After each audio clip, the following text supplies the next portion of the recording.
The Forest of 1,000 Ghosts. The noise of the chase is heard through the night forest. Flying on an umbrella, the teacher is chasing a flock of demons. Laughing, he asks the demons to stop, because where has it been seen, so that they do not eat people, but run away in fear. Since they behaved so badly, there is no forgiveness for you, the teacher said with a smile. With a sweeping gesture, he unleashed an immense surge of energy that swiftly overwhelmed the demons. The golden wave cut the demons to pieces. Due to the huge amount of spiritual energy released, it began to rain in the forest, even though there was not a single rain cloud in the sky. The teacher did not understand why everyone was afraid of the demonic creatures from the Forest of 1,000 Ghosts, because they are the real weaklings. He was upset, because in this campaign he did not learn anything new. Suddenly, behind the sound of rain, he felt heavy breathing nearby in the forest. Bloody Emily lay on the grass and did not understand why her sister was doing this to her. Raindrops dripped down her face and mixed with tears. She never stopped asking why she was being treated like this. Two girls dressed like Emily stood before her with drawn swords. They didn't do it out of malice. They were ordered to take Emily's spiritual root. With every moment her strength faded away. Emily did not care where her soul went, because the world is cruel everywhere. The girls left, and Emily lay in the rain, bleeding, and completely lost hope of life. Suddenly, through the clouded mind and the thickness of the rain, Emily heard a male voice that said that it was a pity to die like this. She opened her eyes and saw that a young guy was watching her, whom she asked for help with her last strength. "Is it really that bad?" asked the teacher, and jabbed a finger at Emily. He just joked, picked up Emily on his shoulder, and decided that they would do spiritual training later. The teacher opened his umbrella and carried Emily to his school of martial arts. Emily woke up in bed. She didn't know where she was or where her clothes were. There was a painting of the Mona Lisa hanging on the wall, and she could not understand where in this world this work of art came from. The doors opened abruptly and the teacher entered the room, who happily announced that now they have replenishment in the school. Emily was completely naked, which delighted the teacher. A huge bust measuring 82, waist circumference 56, hip circumference 83. The teacher said Emily's body was just great, but she wasn't too comfortable with him standing and backing at her. She began to scream, calling him a pervert, but the teacher, without looking away from her, calmly approached, because this is not how they treat their saviors. Emily didn't remember him.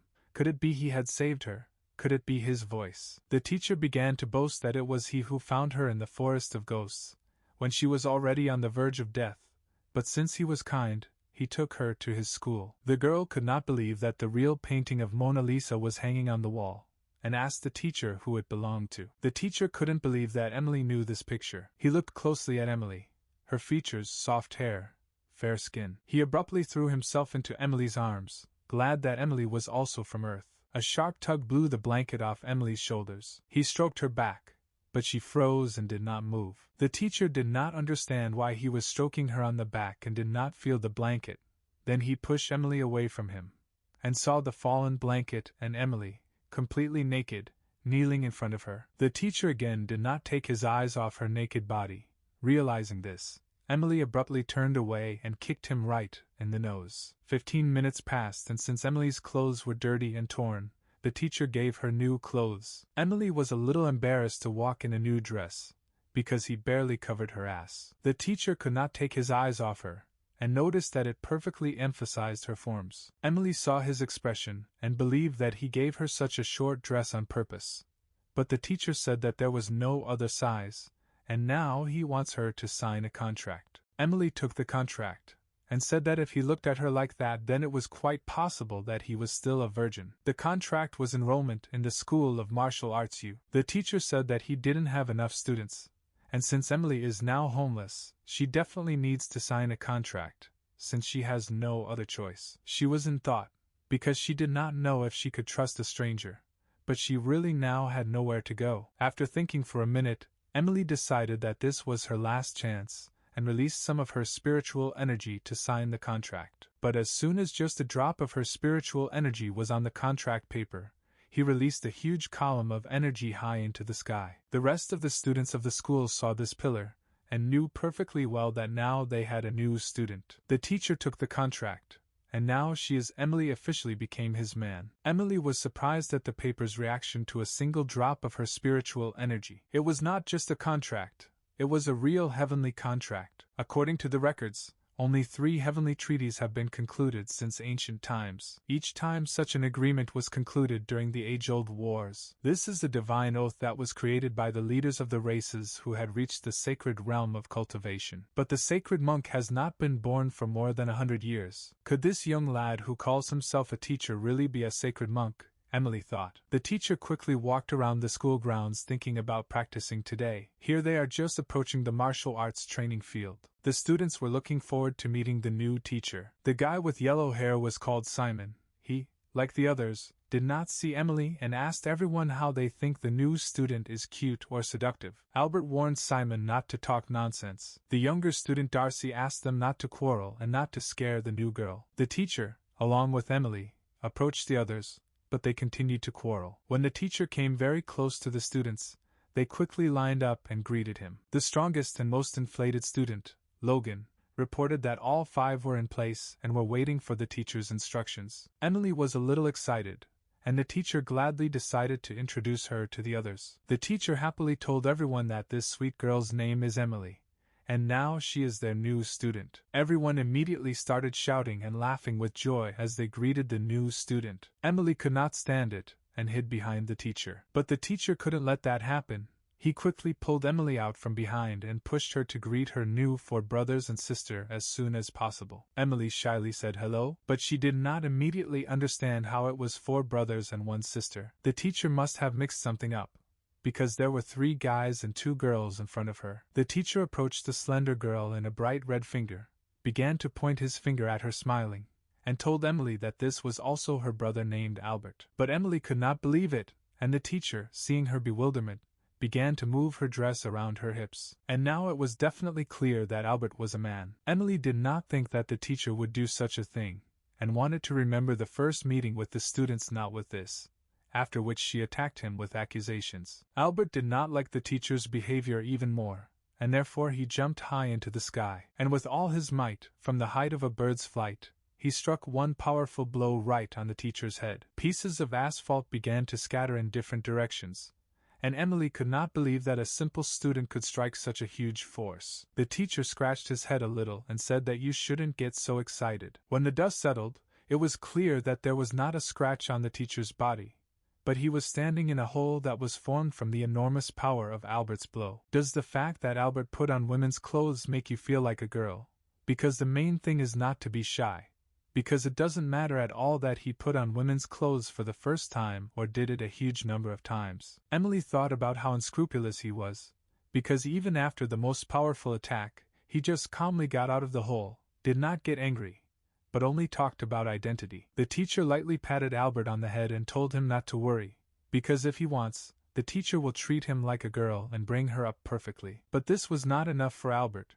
He was still angry with the teacher. He wanted to throw a roundhouse kick, but with a light touch, the teacher stopped his blow. In all seriousness, the teacher said that next time he would not touch his dress. Emily was surprised again, because as soon as the teacher touched Albert's hand, all the power of the blow evaporated somewhere. The teacher apologized for the concern and said that he and his new student had urgent business to attend to and could continue training. Emily no longer knew what to expect from him, and reluctantly agreed to go with him alone. They went to the backyard of a large building, and Emily asked why he took her there. His pressure were monstrous. He pressed Emily against the wall, and her heart began to beat faster. She tried to get out of his arms, but he did not let her do it, grabbed her hand and pressed her leg. He put one hand on her stomach, and began to drive on it with his hands slightly pressing. With his other hand, he held Emily's hand to keep her calm and stop resisting. The teacher asked her not to move. He pressed down on her stomach again. Goosebumps ran through Emily's body from the gentle touch of the teacher. She became aroused, but this was not part of the plans of the teacher. Emily's body began to squirm and covered with small beads of sweat. The more she was touched by the teacher, the stronger her desire became. The teacher did not immediately realize what was happening to her, because she completely stopped resisting. When Emily began to beg him to continue, he stepped away from her and slapped her on the back of the head. The teacher said that she was a young girl, and instead of studying, she thinks up too much for herself, but Emily said that if you press the girls around the corner like that, anyone will be corrupted. The teacher touched her for a reason, and apparently, only Emily wanted debauchery. He calmed down, and said that he brought Emily here to discuss her training. On his stomach, he tried to feel her spiritual roots, although they were torn out, but she survived. As well as breaking cultivation, Emily raised her head in fear. One cannot cultivate a person with no spirit. Through years of training, mortals can be trampled like ants if there is a spirit within. She took her stomach and also wanted to feel her spiritual roots, because if a person does not have spiritual roots, he seems to be already dead. She clutched the dress on her stomach, and said that she could not do anything in that forest. If it were not for the teacher, she would have died there. Remembering what happened in the forest, she began to cry, but the teacher tried to calm her down.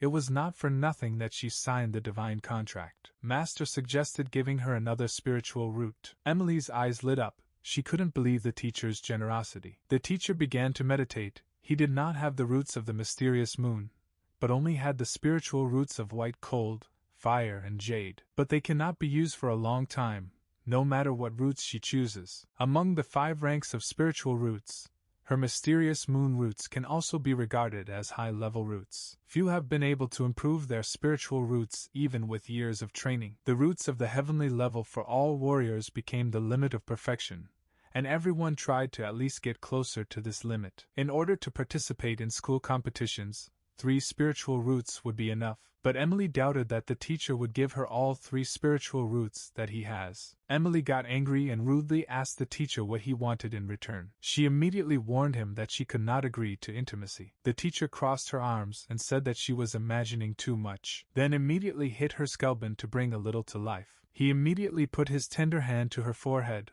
almost came close and said that he is primarily her teacher, and will make a gift for her in honor of the beginning of training. After that, he took out the 3 soul stones that he spoke about, and since she cannot choose a stone for herself, then he will do it for her. Emily originally had mysterious moon roots, which is cold and will conflict with fire. The white cold will control the pressure of cold air left from the mysterious moon, but this is not enough. Only jade roots remain.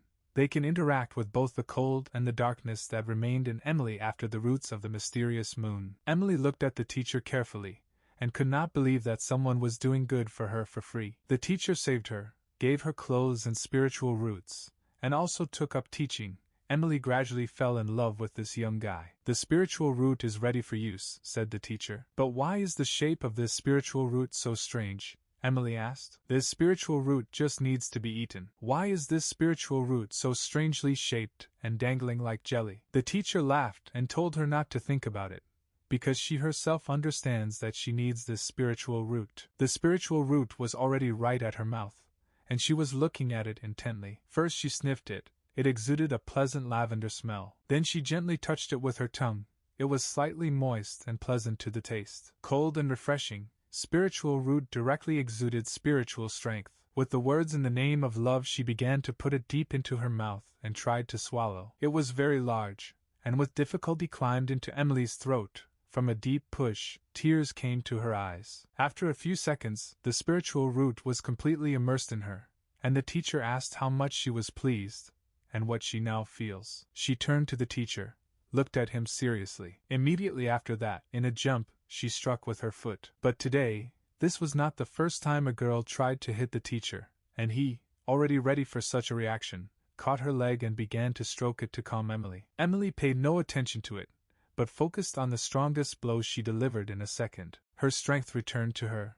The spiritual root really began to work. The teacher asked what about his proposal, if she would stay at the school. She pulled her leg out of his arms, and said that she would never come back again. The leg was in limbo for a long time and completely numb. She could not resist and began to fall. She could not stand it, and fell right on the teacher. He lay on his back and served as a softening layer between Emily and the ground. Her large firm breasts were right next to his face. Their bodies were pressed against each other, which could not but cause excitement and a sharp tension between them. Emily said her legs were just numb so the teacher wouldn't think she was just hitting on him. She asked him to move, and the teacher sharply bent in the pelvis, so that he lifted her off the ground, and she hung on him. She got angry and said to move to the side and not up. The teacher said with a smirk that she should immediately be told what she specifically wants. Emily said that in time she would be able to regain her spiritual roots. The teacher asked what she meant. Really revenge. She stopped abruptly. What did he say about revenge? The teacher did not understand what hurt her so much,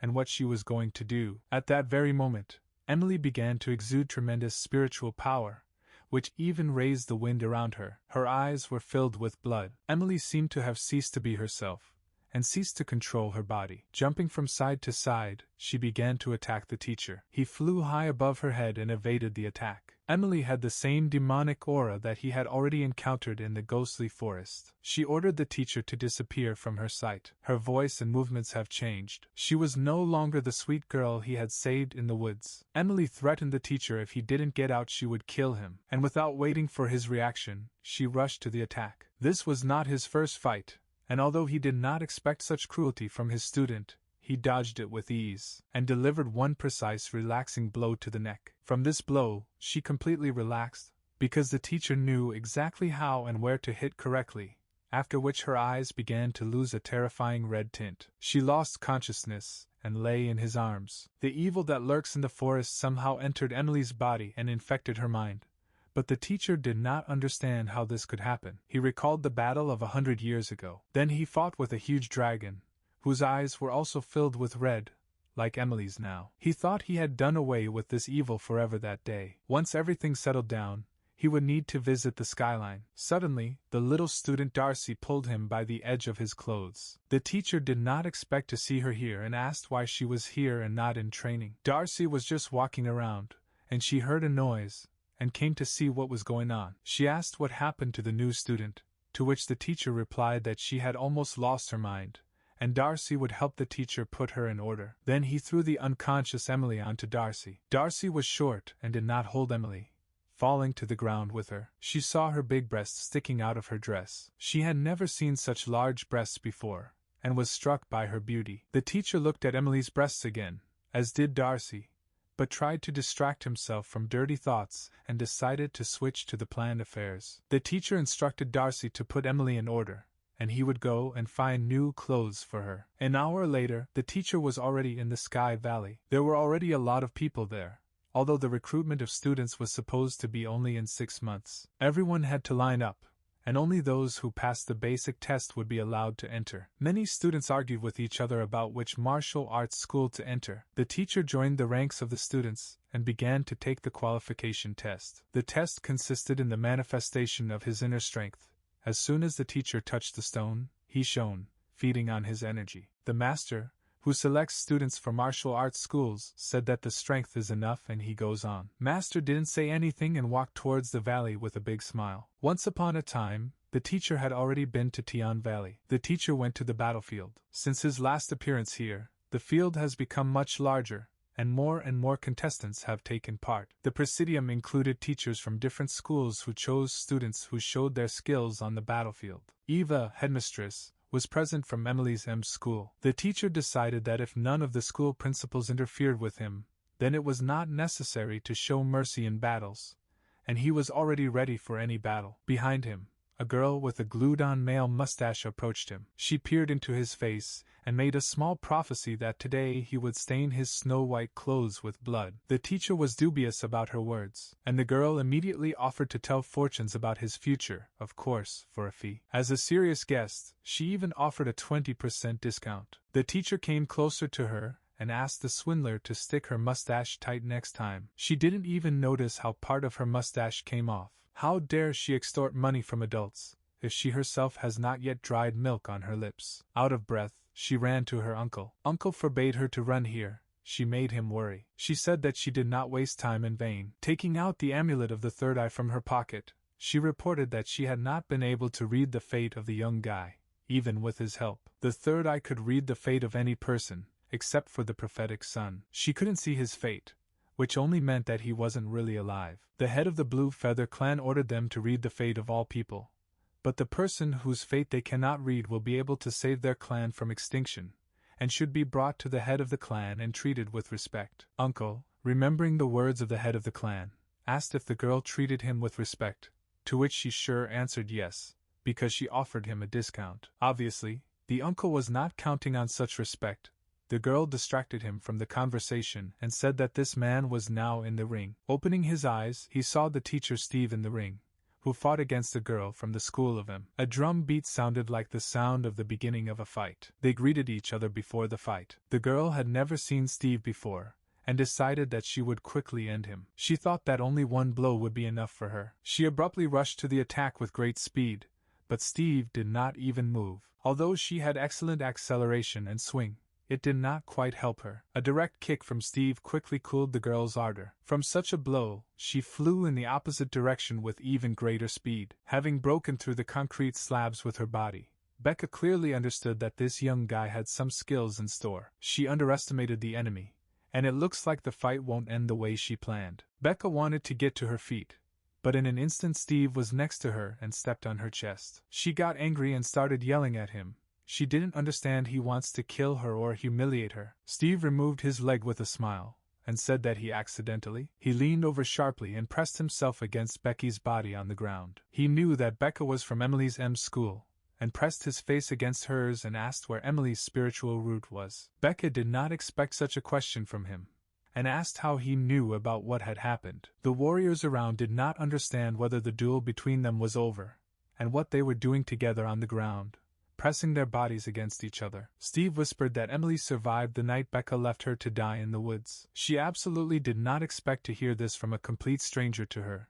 This news greatly surprised her. She remembered moments from childhood, when the two of them were just starting training. Although Emily was younger than Becky, but she learned quickly and grasped everything on the fly. She had huge potential. But because of her excellent inner spiritual root, she was forcibly taken away. Becca begged her teacher not to take away Emily's spiritual root, but the teacher was adamant, because if it was developed, then she would have absolutely no equal. That night, when the teacher decided to take Emily's spiritual root by force, Becca cut all ties with her on her own. She chose school over loyalty to her sister. Was she still alive? Becca couldn't believe it. Tears streamed down her face, and she thanked Steve for saving her beloved sister. Steve confirmed that she is alive, but now she urgently needs her spiritual roots. He was sure Becca knew where they were. Suddenly, a sword flew right beside Steve's head. It was Becky's teacher, who was unhappy that Steve dared to molest his students right in the middle of a fight. For his insolence, Steve must die. An armada of students rushed at Steve with a fight. But Steve did not understand what the problem was,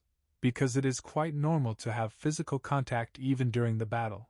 But if they decided to die, then this is only their choice. But when Steve turned around, all the attackers stopped, as they saw that an erect penis was sticking out of his clothes. The old teacher thought that Steve had such a reaction to him, became shy and said that the old man might not agree. The Blue Feather Warriors discussed that Steve simply couldn't be a great prophetic son because of his behavior. Perhaps the third eye is a little junk. Steve said that the old man had nothing to do with it, and he had such a reaction not to him. His erection ended, and Steve said that it was time for them to get down to business. Steve demanded that the old man return Emily's spiritual root to him, but the old man pretended not to understand what he was talking about.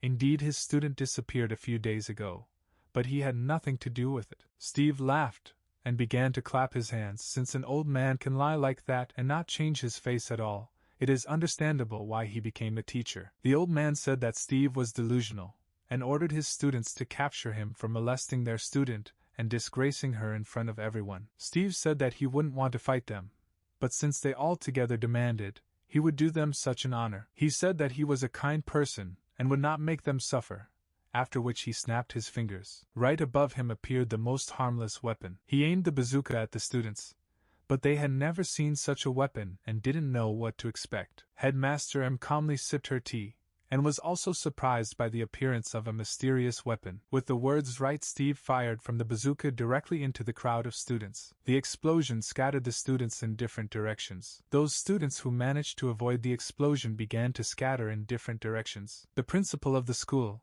in a rage, ordered the two strongest warriors to deal with this impudent. Steve calmly approached the lifeless body of the old man, kicked him with his foot, and said that if someone else wants to take on, he can look at him and guess what will happen to him. A group of the best warriors of School M have already approached Steve. Since they want it so much, Steve can feed them without any problems, after which he pointed his bazooka at them. But pulling the trigger did nothing. There was only one rocket in the bazooka. Steve wasn't prepared for this turn of events. As soon as the warriors realized that Steve's magic weapon had stopped working, they immediately threw it at him. Steve was a little upset that his bazooka had let him down. He was beaten by the crowd, but Becca hoped that Steve could still win. She could no longer look at it, quickly ran up and covered Steve's body with her body. She whispered in his ear that she would find a way to escape the school. Tears rolled down her cheeks. Although she did not manage to help her sister the first time, now she will find a way to do it. The warriors threw Becca aside so that she wouldn't stop them from continuing to beat Steve. Steve was lying on the ground and bleeding.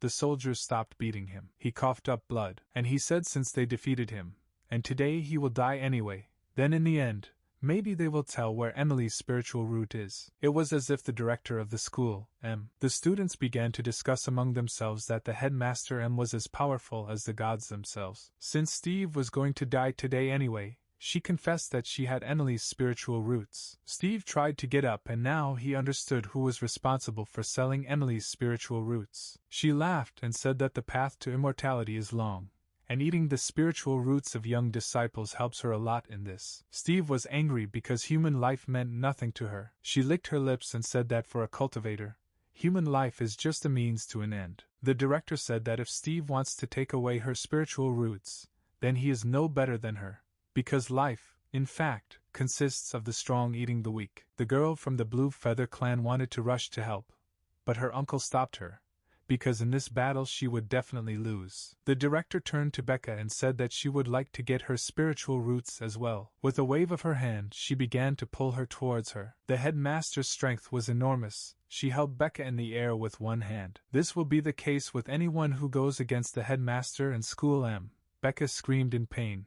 But the headmaster didn't care. She ordered her to keep her eyes open and look at her. As she did so, the director's hand touched Becky's stomach. She pierced it, and Becca screamed from the pain that ran through her entire body. The director threw the girl's exhausted body to the ground and asked if anyone else wanted to try to get in her way. Now Becky also had no spiritual roots. Steve looked at Becca and pity mixed with a sense of revenge filled his mind. The director took Steve's bazooka and wanted to test this never-before-seen weapon. He killed many of her minions and now she will kill him with this weapon. As soon as she pulled the trigger, a powerful explosion thundered. But this explosion was clearly not near Steve. The smoke began to dissipate just around the director. Steve laughed and said he just wanted to play with her. Unfortunately for the director, he intentionally mined the bazooka, and just at the moment the trigger was touched, it exploded. However, Steve was surprised that the director was able to survive.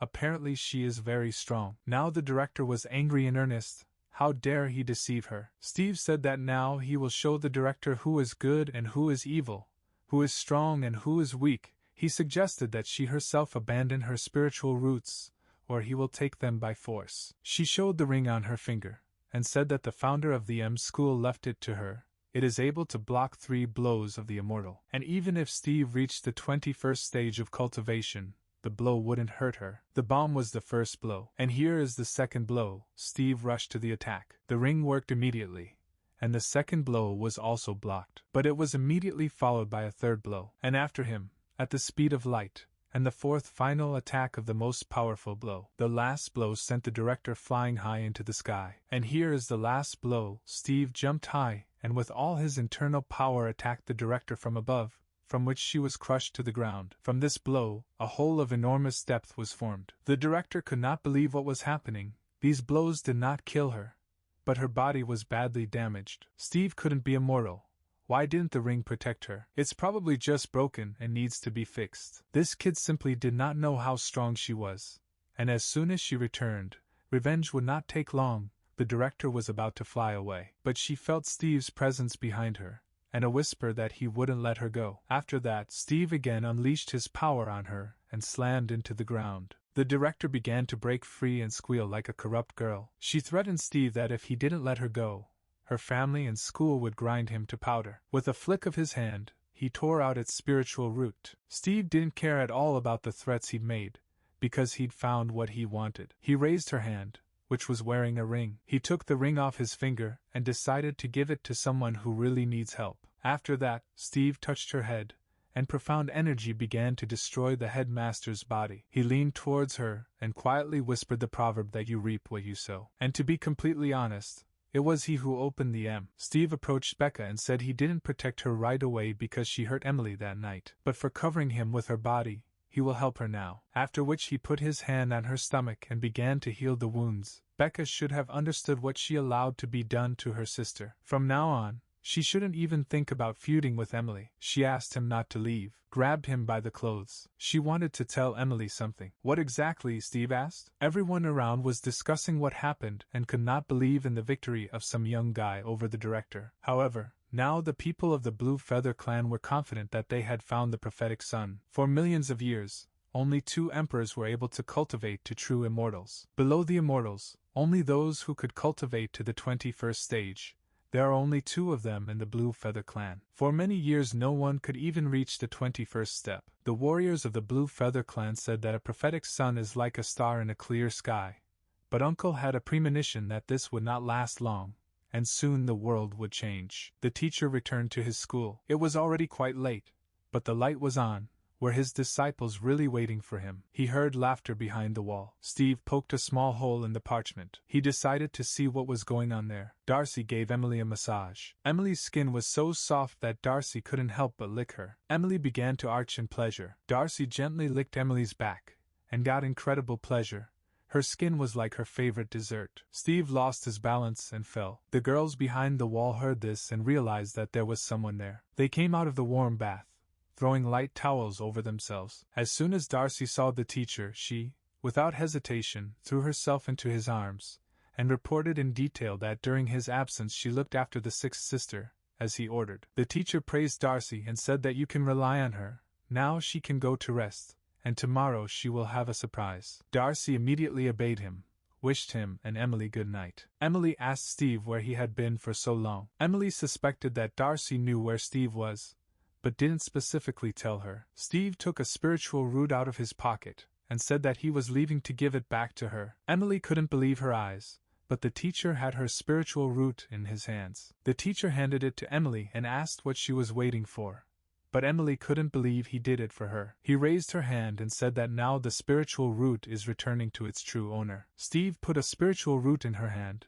but asked her not to swallow it right away, because she had not fully recovered yet, and this could only harm her. The teacher remembered that he had also been asked to deliver a message for Emily. Her sister asked him to tell Emily that she could not do anything that night, and asks her forgiveness for this. Emily was confused. She did not expect to hear such a message. The teacher said that he didn't care what happened to her sister in the future. He only hoped that Emily would stop hating him, because she was his student, and they still had a lot to do. Suddenly, Emily began to change again. A dark force began to awaken in her again. Her voice had changed, and he yearned for her body. Her eyes turned red again and she laughed. Emily hugged the teacher sharply. Hand began to drive on his genitals. She asked the teacher for permission to thank him for the work done. The teacher could barely contain his sexual fantasies. Emily began to lick his neck, and at the same moment she wanted to bite off part of his tender flesh. But the teacher struck at the right time with spiritual energy. From the impact, Emily's unconscious body fell to the ground, and a dark spirit came out of it. The demon told the teacher that Emily's body was his and he had no right to take her away. But the teacher began to cast a spell. Now he knew exactly who he was fighting, because 100 years ago he had already defeated this demon. All the dark energy of the demon began to be sucked into a whirlpool. Although he disappeared, he promised to return soon. Now the demon should not have escaped. The teacher cast a spell on Emily, although it was very powerful, but he could only temporarily seal the demon that lived in Emily's body. Emily began to wake up. When she had already risen from the bed, she could not understand why she fell asleep and why her whole body ached so much. Steve didn't want to scare her, so he said that she just fell and lost consciousness. She looked at the teacher in disbelief, but did not feel there were any signs of sexual intimacy on her body, so she had no choice but to simply believe him. She began to thank the teacher for all that he had done for her, and promised to be a good student. Now the teacher was calm, everything was in order, and he went to rest. Before he left, he reminded Emily that tomorrow was training where he would give her something big. Emily had few ideas about what the teacher meant. In the morning, Emily came to practice, but she did not understand why they were only the 2 of them, and where everyone else was. The teacher said that everyone else was on vacation, but beginners at the basic level were not given vacations. Emily felt shy, because this meant that now they would spend all the time together. She asked the teacher what he wanted to give her today. Steve talked about new fighting techniques, because her current technique did not fit her spiritual root. Emily got angry. With her techniques she had already reached the 4th level of cultivation. She had been training her for so many years, and now she was useless. But since Emily was so insistent on the power of her technique, the teacher offered her a bet that if she broke a wooden dummy with her technique, he would listen to her. If not, he would not even listen. Emily mustered her strength, eager to show her teacher how powerful her technique was. With great speed, she struck with an invisible fist. She cooled her hand, and confidently said that her invisible fist strike was quite good. But when she opened her eyes, she was surprised. After all, one of her most powerful blows only slightly damaged the wooden mannequin, but it did not even crack. Steve laughed, and said that her strike should be called snail-like rather than invisible. She was dying of shame, because she was confident in her technique. Emily did not understand why the wooden mannequin did not break, because she had already broken trees more than once with her blows. She accused the teacher that this mannequin was forged. Steve said that he did not fake it, it was just made of a special tree, and there was nothing for him to use ordinary blows. But Emily demanded a simple dummy, then she would show her strength. The teacher said that the bet was already lost anyway, because they were betting on this particular mannequin. After that he asked her to look away. Fragments of old mannequins lay nearby. The teacher said that this was the work of his students. In the distance lay piles of ruined mannequins. Emily was amazed that so many wooden mannequins could be destroyed, and she absolutely couldn't do it. She was a little upset, but the teacher hastened to reassure her, because if she practices his technique, she can destroy no less. In total, there were 7 well-known techniques divided into ordinary, spiritual, supreme, royal, heavenly, holy and immortal levels. The teacher didn't yet know which technique would suit Emily, and they had to choose. He took out a lot of old parchments, with combat techniques written on them. The teacher started talking about techniques, but Emily couldn't help herself, and just fell into a pile of manuscripts and parchment. She was lying in parchment, and couldn't believe that she would ever be able to learn heaven-level techniques. It was one of the happiest moments of her life. The teacher began to choose parchment in order to find the best technique for her spiritual route. He found Kaisi's technique. She snatched the manuscript from his hands and could not believe her eyes, for she could only hear stories about this technique, but she had never seen the person who practiced it. Emily never imagined that she would ever learn a heaven-ranked technique. Then, out of happiness, she hugged her tightly to her chest. To begin with, the teacher asked her to wipe her drool, as they would look for something more suitable for her. She asked what could be better than this technique. They went to Lu Wei's workshop. Emily asked the teacher if they were sure they had come to the right place, because it was an abandoned house, overgrown with moss and cobwebs. The teacher knocked loudly on the door and asked to open it. The door swung open abruptly, and the owner of the house was clearly not pleased that they disturbed his sleep. Steve greeted Mason, who obviously wasn't happy to see him. Steve hugged Mason and said that he was just passing by. But it was impossible to deceive him.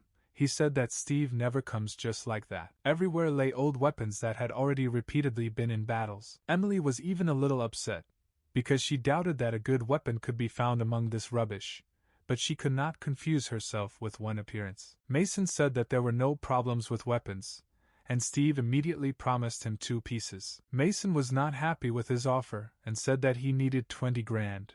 And don't let Steve pretend to be a fool that he didn't have that many. And if he doesn't like the offer, then he can roll out of here. Steve almost lost his temper, but restrained himself and offered 5 grand. Trading became more and more aggressive, and everyone offered their price. The weapons in the store were destroyed from a light touch. Emily could not even imagine what kind of weapon Steve wanted to buy her. Steve eventually ran out of patience and agreed to 10. It was instant noodles. Mason was completely satisfied with this deal. With a huge smile on his face, Mason said goodbye to the customers, and said that as soon as the weapon was ready, he would send it. Steve is white with rage. He has not yet conducted such long negotiations. They walked along the forest path back to school. Emily pestered Steve with questions about the weapons he ordered her, and why he traded magic weapons for boxes of noodles. Steve said that a person of his level chooses what is really valuable to him, because he is a wholly 100-year-old blacksmith. Emily couldn't believe it, and jokingly said that if that guy is a 100-year-old holy smith, then Steve is the emperor. But Steve did not take it as a joke and said in all seriousness that there it was. Emily replied that she was then empress. 2 blue feather warriors approached the workshop and heard an angry shout that Mason had only received 7 boxes of noodles. The girl's name was Mary, and she asked her Uncle Alan if he was sure that they had come to the monastery of the holy blacksmith, Mary said that this dilapidated house was not the most pleasant place. Uncle said that the holy blacksmith did not live like ordinary mortals, and he could well live in such a dilapidated house. The door quietly opened before them, and Mason asked the guests who they were, and why they had come. He was already eating the first pack of his favorite noodles on his doorstep. The uncle greeted him respectfully, and said that they had come on a very important matter. Mason was already finishing his noodles and invited them into the house. He said that his prices are huge, and if this does not suit them, then they can fail. Uncle approached him closer and said that he was from the Blue Feather Palace, and they urgently needed his help. Oh, Mason remembered, since this is a child of the Blue Feather Palace, he carried it in his arms when he was very small. They didn't need weapons, they wanted to fix magic items. Alan carefully took out the box, from which the magic stone shone and crackled. This was the core of the Blue Feather Palace. Mason put on his glasses, looked at him, and could not understand how this could happen, because this core was about to collapse. They did not know the reason for what happened, but begged Mason to fix it, at least for a while. Mason agreed, but it remained a mystery to him what could cause the core to collapse so quickly. Mary asked her uncle if the blacksmith could handle such a difficult task. Uncle said that he was a strong blacksmith. His talent was accepted even by the emperor, and even more so, they had no other choice. By this time, Steve and Emily were already walking through the busy city. Suddenly, in the middle of the city, they saw a brawl in which Albert also took part. Albert was beating a man. The man was covered in bruises and begged for mercy. The teacher loudly and rudely asked Albert what he was doing here. Albert walked away from the poor fellow, who was lying on the ground, and was very surprised when he saw the teacher and Emily. The teacher again asked what he was doing here, to which Albert replied that he came to this pub to find a job, but they offered to give them a blowjob, and ended up suffering from their offer. Steve knew that Albert had a lack of money only because he lost everything in gambling. If he was not fond of this, then there would be no problems. Albert expected that now the teacher would start scolding him, but he patted him on the shoulder and said that today he was in a good mood, so he would give him the opportunity to recoup. But if he loses, then he will promise never to play again. At this time, Emily was thinking how Albert can give a blowjob, because he also has an elephant. She began to make notes in her notebook, but Steve and Albert, who turned around, hurried her on and asked her to keep up. She hurriedly hid her notebook behind her back, but Steve saw it and asked to see what she wrote down there. She sketched all the people she met, and briefly described them so that later she would not forget about their actions. They came to a casino called a Thunderstorm. It was noisy inside and many people tried to catch their luck by the tail. At one of the tables there was a company that knew Albert well. They started joking with him and asking to play with them, because he could lose money very well. He was beside himself with rage and wanted to give them a good beating for their insolence. The teacher boldly approached the girl and said that he was not afraid of anything and was immediately ready to play big. She gently touched his chest with her hand, and affectionately asked what he meant when he said he was ready to play big. Steve told her that it was a lot more than she could possibly imagine, and offered to play dagger throwing. The girl said that they were waiting for the most exciting game. Albert said that Steve loses his head at the sight of beautiful women, and now he will definitely lose everything. But Emily did not like at all that some other girl was hugging the teacher. The girl immediately led him to the dagger throwing area. And now they have already sat down at the table to play. Albert said that this game is very easy to lose, but he can show the secret technique.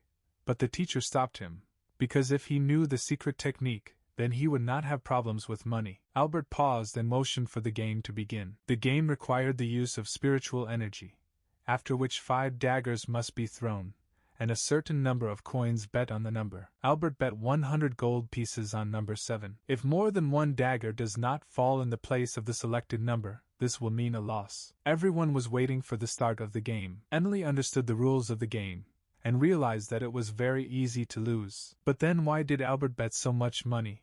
Because he can lose everything in an instant. He said that he warned the teacher about the complexity of the game, and was already used to parting with his money with ease. But it was Emily's money, which she simply lent to Albert.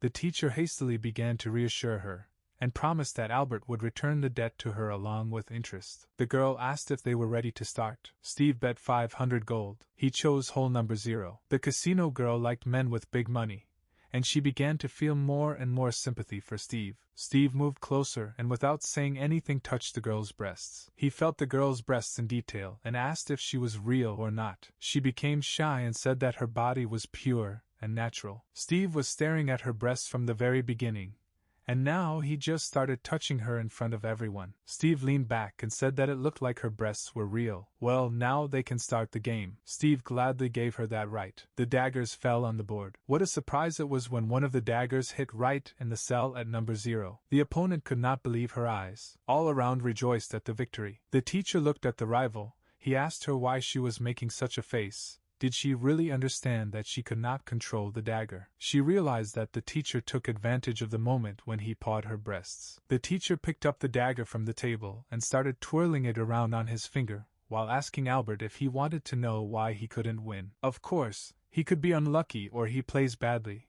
but the most important thing is that daggers are her magical weapons, and she can control them with ease. She was cheating, said the teacher, and held a dagger to her throat. Steve looked at the girl with a smile and a sense of accomplishment. With a dagger at her throat, she immediately began apologizing and asking for forgiveness. The crowd began to rage. No one liked the scam. They were ready to tear it apart. The girl began to concentrate her spiritual energy, and everyone fell silent and waited for what she would do. But the girl vanished into thin air. She used teleportation, and was already on her way to her master to report what had happened. Several hours passed, and she was already there. Mr. Douglas did not spare those who brought him problems. The advisor said that a guy had come to the master, who had been beaten for nothing, and he asked for help, to which the master ordered to bring him to him. Mr. Douglas was the cruelest and richest man in the area, and many issues were resolved only through him. 3 beaten guys entered the palace and saw how the guards of the master carried out the body of the beaten girl. The master asked them not to pay attention to this, and asked what had happened to them. One of the guys took out a piece of parchment and showed it to the master, saying that today he was beaten by a girl drawn on parchment. Coincidentally, the man he was looking for brought some dangerous player to the casino today, so the master also needed this girl. He ordered his thugs to bring her to him. Steve and his students were returning to school along a forest path. On the way, Albert asked why the teacher let the liar girl go, to which Steve replied that one should always show mercy. Bandits were already waiting for them on the road, who would like to ask them a few questions. The bandits said that the casino was not created for winning. 3 ferocious mutants were ready to tear our heroes to shreds. Without waiting for a long time, they rushed to the attack. The bull chose Albert as his victim, but Albert was ready and dodged the attack. The bull flew past him, breaking everything in its path. He stopped and did not understand where Albert had gone. Albert sat on a tree and looked at a stupid, angry bull. At this time, a snake was chasing Emily. Albert thought that Emily had a problem, but he thought that the teacher would save her better and become a hero in her eyes. The teacher stood still and was in no hurry to save anyone.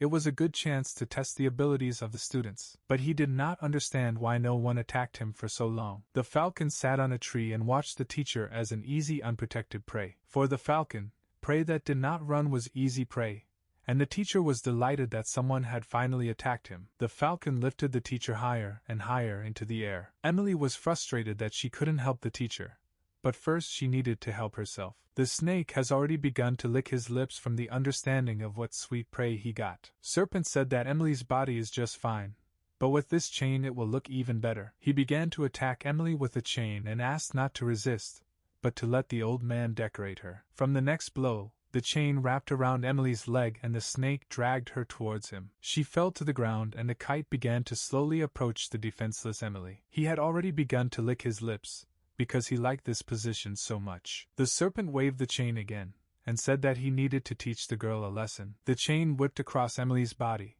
causing her to scream. Emily's dress was torn from the blow on her chest, and her chest was covered only by the remnants of the fabric.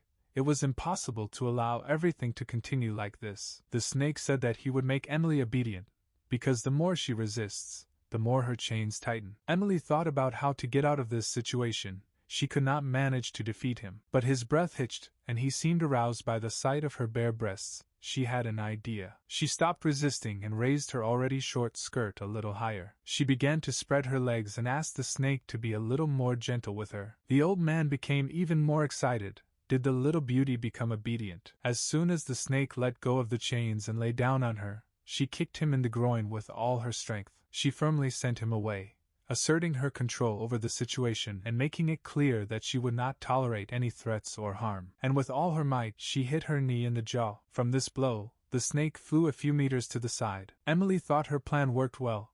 He was so excited that he didn't even think about fighting anymore. He pressed himself against the tree and began to threaten her.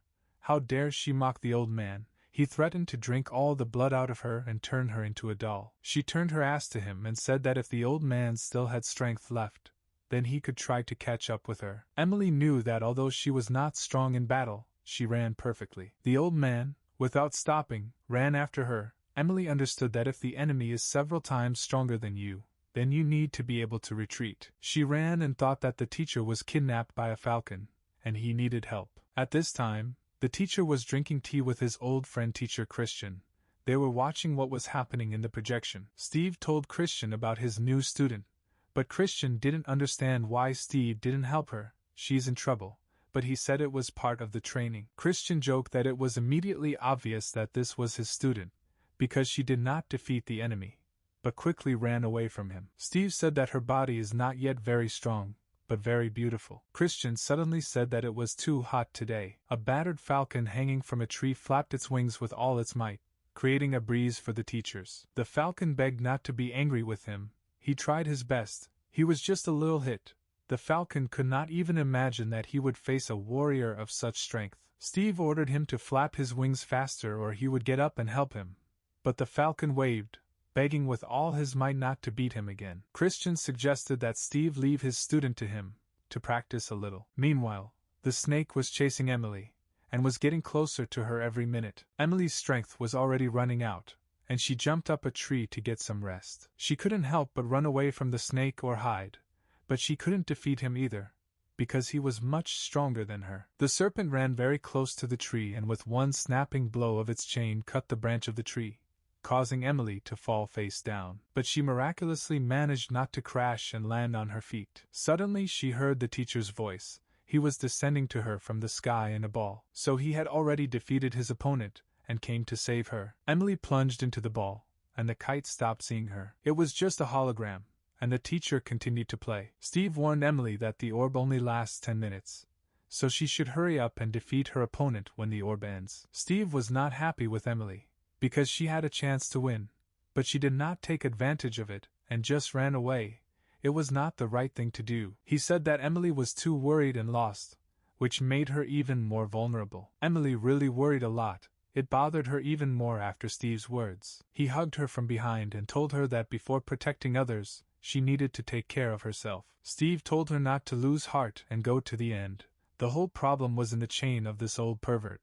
Because of it was impossible to approach him. He encouraged Emily and told her to find his weaknesses and then act confidently and decisively. The snake did not see her, and continued to look. Emily received a boost of energy, and was ready to fight the old man again. Pupil disappeared, and the old man immediately saw her. She said he was just an old pervert, but now he's finished. Emily immediately began to quickly run around him. He couldn't figure out exactly where Emily would show up and just circled around after her. After a few minutes, the old man felt very dizzy. Emily noticed it, chose the moment. Then she struck a crushing blow right in the face of the snake. The old man lost almost all of his teeth from the blow of his palm, after which he flew a few meters up, breaking through the tip of the slope with his body. The victory was hers, and now she had to quickly carry her legs. The teacher's voice in her head praised her, but her punch didn't kill her opponent, only stunned her. Therefore, she had to hide in the forest, and then the teacher would come for her. She obediently ran through the forest and looked for a place where she could hide. In the meantime, Albert found the defeated serpent. But not the teacher, not Emily,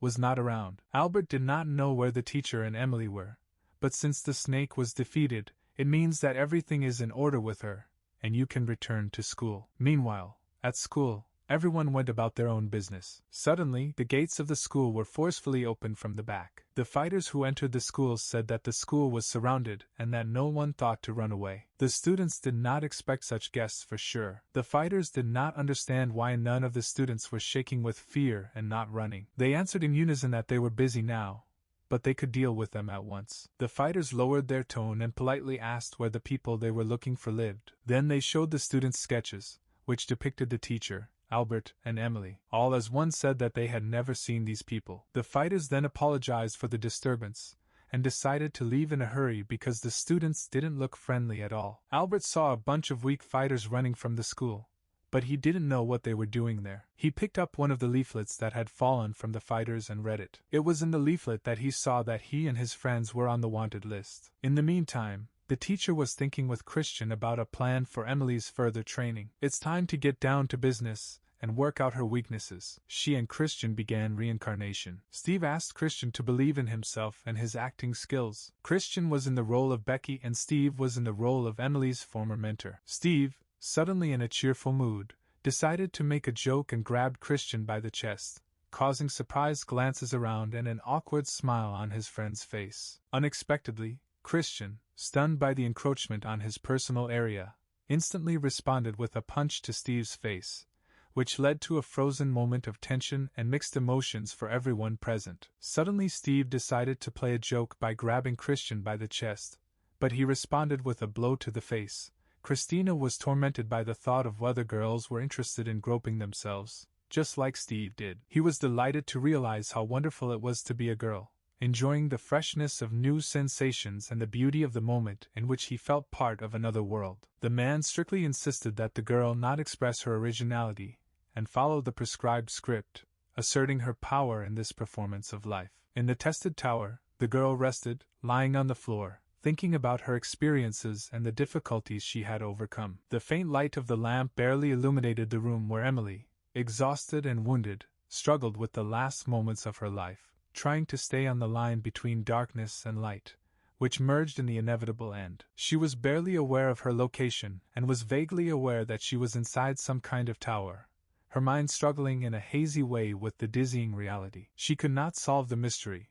For some reason the strength left her, and the girl rushed powerlessly in search of answers, puzzled by her ignorance. Having decided to forget about the lost physical strength, she wisely decided to use spiritual strength, finding in it a source of inner confidence and the necessary determination. Fate was incomprehensible to her. It turned out that even spiritual power was slipping out of her control, and the girl was faced with a new challenge to helplessly resist unknown forces. Only after going through trials could one be freed from the clutches of this mysterious tower, which suppressed spiritual energy, making the path out even more difficult and dangerous. Emily realized that it was necessary for someone to come, and in this realization, new hope awoke for salvation from the dark castle where her spiritual energy was suppressed. And so it happened. Some savior looked into her, bringing with him a ray of light into the dark world of her trials, and at that moment the hidden hope and relief awakened in her heart. The man and girl who found themselves at her doorstep immediately recognized Emily,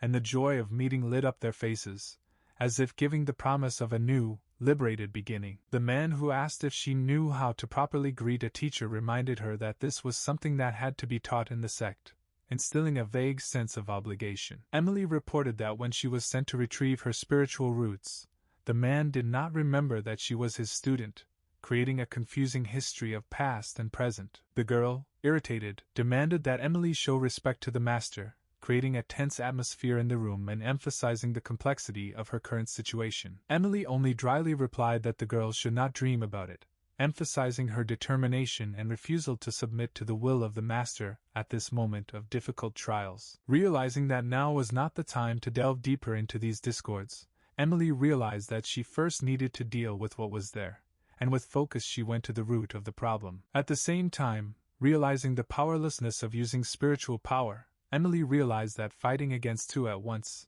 using only martial arts, seemed impossible. Instantly realizing the need to change tactics, Emily rushed to her bow and arrow, preparing for a new phase of struggle in this closed world of trials. Knowing that she needed to be the first to strike, Emily decided not to give in, this time willing to stand her ground and not allow herself to escape. In a split second, she fired the arrows from her bow, aiming them with precision and determination that reflected her willingness to face any challenge. Of course, the arrows darted towards the master, reflecting the energy of Emily's determination and steadfastness in confronting unknown forces. Fortunately, the girl managed to protect the master, creating a moment of confusion and an unexpected turn in this tense scenario. The man noticed that even though the girl was not his sister, she was able to challenge the teacher, while Emily was still hoping for the same. The girl asked if the master believed that he was in control and knew her perfectly, expressing doubts about his exceptional abilities of understanding and control. The 3 arrows Emily fired seemed to be just a warm-up for her confident display of strength in front of the master and the girl, leaving a hint that the main tests were yet to come. The fun was just beginning, Emily thought, feeling an undying fire of determination within her, ready to face whatever challenges this unpredictable world of trials would bring. The girl noticed that Emily had outstanding speed, capturing her rapid movement with genuine admiration, which was mixed with a feeling of some anxiety. Indeed, Emily moved with amazing speed, and this observed characteristic confirmed the reality of the girl, leaving a piece of respect in her admiring eyes. The man asked if she really believed that those arrows could have any effect against them, expressing doubt about the power of her actions and challenging her to explain. Unfortunately for the girl, one of the arrows still hit her accurately, scattering through the air and causing surprise among everyone present. As it turned out, the arrow hit the girl right in the chest, causing instant tension in the air and causing everyone to hold their breath, assessing the seriousness of the situation. The man, looking anxiously at what had happened, noticed that the arrow had hit the girl's chest, and added ironically that it was difficult to be a girl when even her chest became a target. Emily listened carefully to the girl's words calling her a petite cutie, and a determined look flashed in her eyes, ready to fight back against the underestimation of her strength. The girl turned sharply after these words. Her face expressed surprise and uncertainty, not expecting such a decisive reaction from Emily. Emily had explosives in her hands, instantly causing surprise and anxiety in the girl and the master, revealing a new advantage in this unpredictable struggle. This was undoubtedly her ingenious plan to achieve victory, and Emily looked at her opponents with confidence, noticing the surprise and worry in their eyes. A split second later, Emily threw explosive arrows, creating a moment of surprise that could change the course of the fight and highlight her desire for victory. The girl was amazed that Emily had such a magical weapon, and bewilderment flashed in her eyes, trying to comprehend the new aspect of this unusual confrontation. Oddly enough, a split second later an explosion echoed all around, leaving behind only a moment of incredible tension and shock. Emily pointedly asked her, continuing to emphasize her strength, if they all still thought she was just cute when she had such destructive power in her hands. The system announced that the winner had been determined and proposed to pull out the spiritual roots of the loser, ending this strange duel in a world of trials and challenging events. Without fulfilling this condition, the girl could not pass to the next level, and she realized that now she had to accept her defeat and pull out her spiritual roots. Emily was surprised that they had decided to take such measures against her, leaving her with mixed feelings of amazement, disappointment, and bitterness. Just once, Emily thought, feeling that this unusual fight had left a mark on her life that could not be erased. Now they will probably realize how much it hurt her at that moment, Emily reflected, leaving them with an uneasy understanding and aftertaste of their confrontation. Doubts suddenly took possession of her, because she could not believe that she was capable of such actions, leaving a mark of irreconcilable internal conflict in her soul. She suddenly thought about something, simply falling silent, as if her internal dialogue was taking away her words and forcing her to peer into the foggy depths of her thoughts. She began to remember moments with the teacher, fragments of lessons and instructions surfaced in her memory, and vague emotions took possession of her again, creating a complex cocktail of experiences. The teacher gave her spiritual roots, taking the chance to live again. She promised to get rid of her hatred, taking them away from the two, but added a warning that the teacher, sister, and brothers would be disappointed with her action. Having decided to take such an action, she does not want to disappoint the people who gave her a new life, and this thought lies like a depressing shadow in her inner world. Emily reported that she was giving up, as if raising a white flag in retreat, and in her eyes there was a feeling of weariness from struggle and internal conflicts. It seems that she is not able to do this. She is tired of waiting until the teacher finds her in this complex labyrinth of tests. Unexpectedly for her, the system congratulated her on passing her first martial arts test, adding a mysterious touch to this story of struggle and self-discovery. Of course, she was delighted because she managed to complete the level, and the joy of victory dispelled the shadow of previous doubts and struggles in her heart. And only now the girl realized that the real meaning of the test is not in the victory itself, but in how you will now bypass the losers. Realizing the depth of this experience, and its impact on the inner world. The system informed her that the girl needed to prepare for the transition to the second level, opening a new chapter in her path of trials and challenges. Christian couldn't understand how long they needed to lie there. The teacher, with a look full of mystery, mysteriously asked Christian to share his power, magic floating in the air between them, causing excitement in the young man's heart. Christian, with a stern expression on his face, told Steve that he had no time to talk. Time had become a priceless artifact, slipping between his fingers. Emily, stunned, could not understand the meaning of the tests, because she was invariably haunted by a mystery in which she was lost, in search of answers to eternal questions. The unexpected happened to her. Her clothes suddenly began to come off, a mystery finding its solution, revealing an unpredictable path in the world of feelings and passions. Christian expressed his confidence by saying that indeed they were skinning him. He found himself in a dangerous game where the stakes were high, and the truth was a valuable trophy. To keep Christian's attention from what was happening, you said something mesmerizing, a spell to keep his eyes from wandering around this world. The teacher, with an expression of authority, declared that, of course, only he was given the right to look at his student. He was the guardian of the forbidden treasure. And it was wrong, a melody of boundless regret, sounding in silence, where right and wrong merged into an indistinguishable outline. In any case, the decision is made in the wind. It can go, leaving behind a trail of mysterious possibilities and uncertainty. A split second later the teacher returned. Time slowed down for the important moment, returning him with a mysterious look full of unexpected revelations. Emily, in bewilderment, could not understand why. As soon as she entered, she was attacked. Fate predetermined that she would face invisible trials from the very threshold. The girl's clothes became smaller and smaller, like magic, revealing her figure, allowing the gaze to glide along the lines of mysterious beauty. Yet, a teacher approached her from behind, an unexpected act in this theater of events, causing excitement and questions in her heart. Emily noticed that lightning doesn't attack this thing, so she could try hiding there. She discovered a safe island in a sea of electrical dangers. The situation amused the teacher. Because the girl found a secluded place to hide, she found herself in an ambush, surrounded by people ready for the unexpected. The teacher could not understand why this thing came out again, like a riddle with a hidden meaning, causing bewilderment and curiosity in his eyes. Someone's hand came out of this cauldron, magic, breaking the laws of physics, bringing a share of mysterious unusualness into this world. The teacher was very dissatisfied, because he was greatly annoyed by this thing, an invisible colossus that disturbed peace and caused a storm of indignation in his soul. Amelia crawled out of it, saying that they had not seen each other for a long time and promised to return, a magical moment of meeting that filled the space with hope for future meetings. She said that he taught her a lot last time. Each of his advice was a magic key that opened the door to new knowledge and experience. The girl admitted that now she would give her something special. The air was filled with anticipation, anticipating the moment that would change their relationship. And she asked that there was no need for gratitude. Her desire was to give something more than just a thing, leaving a mark in the heart without words. Of course, the teacher was not going to just give up and prepared for battle. A shadow of determination enveloped him, creating an insurmountable barrier to challenging fate. He said that at the moment he did not want to see her. Temporary solitude was an integral part of his strategy in this complex game of fate. He asked her to give that liquid back now. At that moment, not only secrets were at stake, but also destinies, intertwined in an intricate pattern. Then the girl was attacked by an invisible storm in which the forces of art and defense collided, creating a whirlwind of uncertainty in their confrontation. Then she realized that he had deceived her.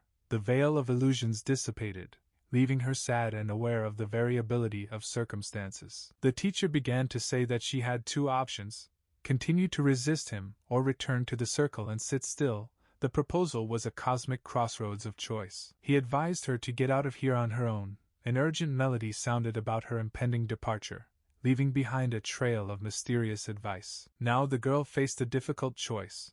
A road opened up before her, branching between the courage of resistance and peaceful retreat. It is easy to invite God, but difficult to see him through. The girl asked the guy if this expression suits her. The words became a bridge between them, carrying wisdom and doubts. The teacher asked why she had so little brains, took the form of a demigod, and she decided that now she could defeat him, as if the challenge had been thrown in a whirlwind of daring confidence. She believed that she didn't look stupid, she didn't want to get involved with anyone, as if there was a gleam of determination and independence in her eyes. And only when she realized that it was he who told her, she became furious. The fire inside flared up, sparkling with displeasure and resentment. The teacher then called himself a beloved grandfather, as if his words contained a grain of irony mixed with mysterious tenderness. Then he used some kind of spell, and the girl found herself in chains, the invisible threads of fate intertwined into a pattern of unexpected circumstances. The teacher clearly acted as needed,